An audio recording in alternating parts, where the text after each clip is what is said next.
Federal Drive is presented by GEHA, Government Employees Health Association, proudly providing health and dental benefits to federal employees and their families. Visit GEHA.com. The House of Representatives consists of more than its 435 members.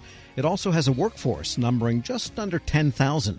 Staff do everything from helping constituents with flags and Social Security questions to drafting legislation and helping members understand the issues.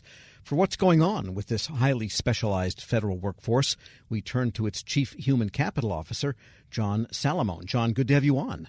Great to be with you this morning, Tom. Thank you. And you really have a unique job as Chico of the House of Representatives.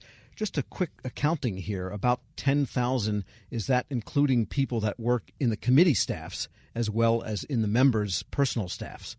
Yes, that is correct. About 10 to 12,000, give or take, the time of year and what's going on in the institution.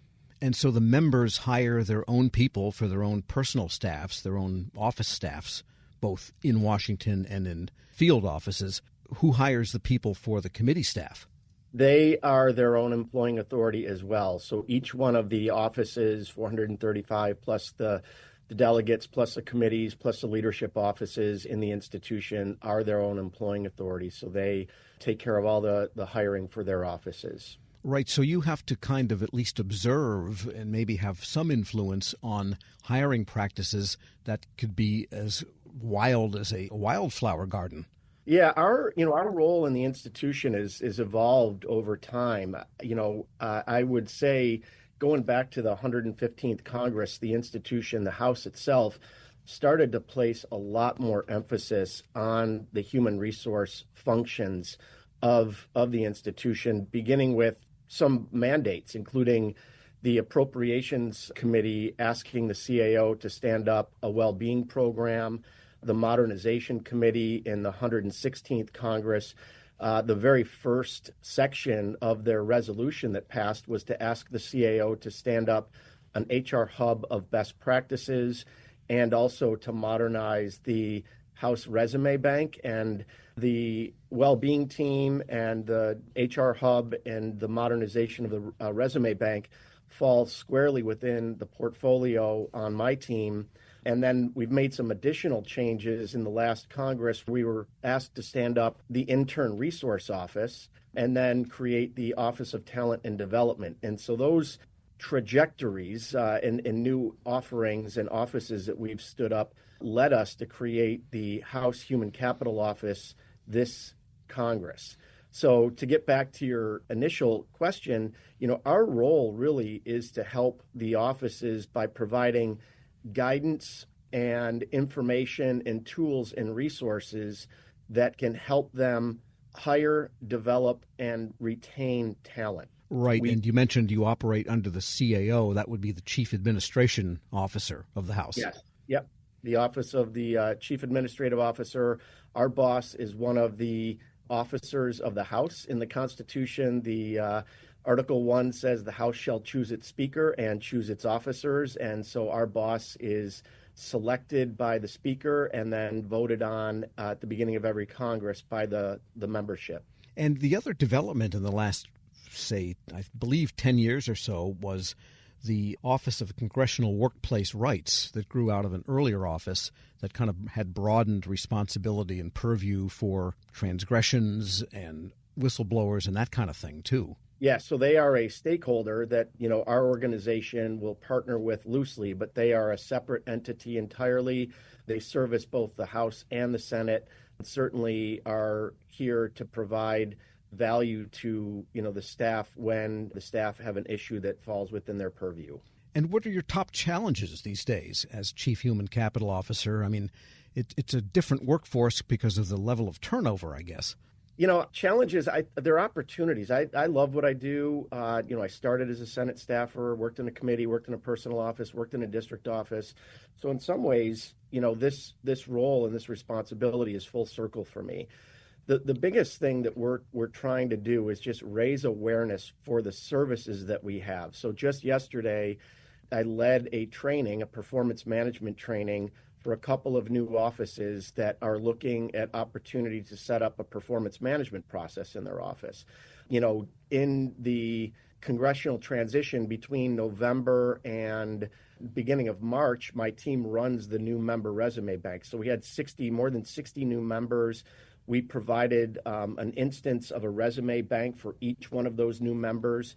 We had over 4,000 resumes come into the resume bank. Actually, we had over 30,000 resumes come in with about 4,500 unique users, I should say it that way.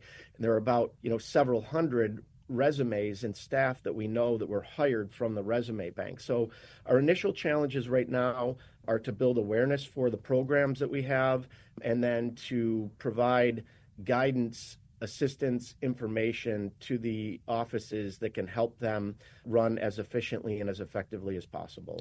We're speaking with John Salomon. He is the Chief Human Capital Officer for the House of Representatives. The idea of recruiting people sounds like it's, less of a challenge because people want to work, the excitement of the Hill and being near legislation, but then retention of people that kind of go over that maybe valley of death from, geez, this is fun for the summer, and you get to see how things operate, to considering this as a career, because it can be a satisfying career. So how do you bridge that gap? Maybe valley of death is a little bit of an overstatement, but I love the question, because once the staff get on board, we have that's the hiring aspect. We'll help the offices, we'll provide resumes through the resume bank, and we have other resources we can post on LinkedIn and help to track talent in unique ways. But in terms of developing, so I hinted a little bit at performance management. Obviously, performance management is a key driver for employee engagement in any organization. And certainly, we're promoting the notion of good performance management practices.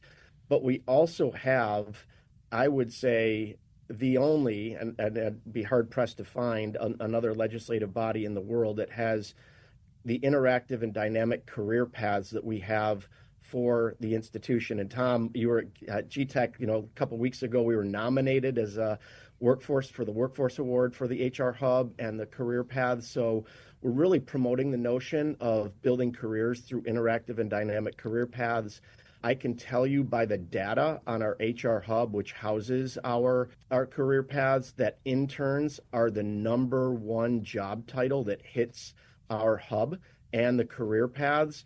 And today's interns are tomorrow's chiefs of staff. We know that 17% of the interns roughly stay on in full-time roles, and we also know that chiefs of staff are using the HR Hub. But if we're taking this, bottom-up and top-down approach, I think we're going to continue to build capacity and build awareness over time through each congressional transition and each congressional session. And this is something you probably need, I'm guessing, have to work through the members to some degree. I have a Senate reference on this, but maybe it's the same in the House. And a couple of decades ago, my son was an intern for a diminutive but influential senator who's now retired. But there was nothing to do in the job. And he got to meet John Glenn and got a picture, signed. That was not the senator. But there wasn't a whole lot to do. So in some ways, you have to make sure the members see to it that interns have meaningful jobs if they're going to consider that place as a place to work as a career. Absolutely. And that is key for any job, right? Having meaningful work, thoughtful engagement, having opportunities to contribute. And, interns at the House have a wonderful opportunity to, interact with constituents. Same in the Senate. I started as an intern in a district office in the Senate and got the bug for working in the government, kind of connecting up with constituents and helping them with casework and issues that they were having with the federal government. But certainly, having meaningful work is really important. And development is also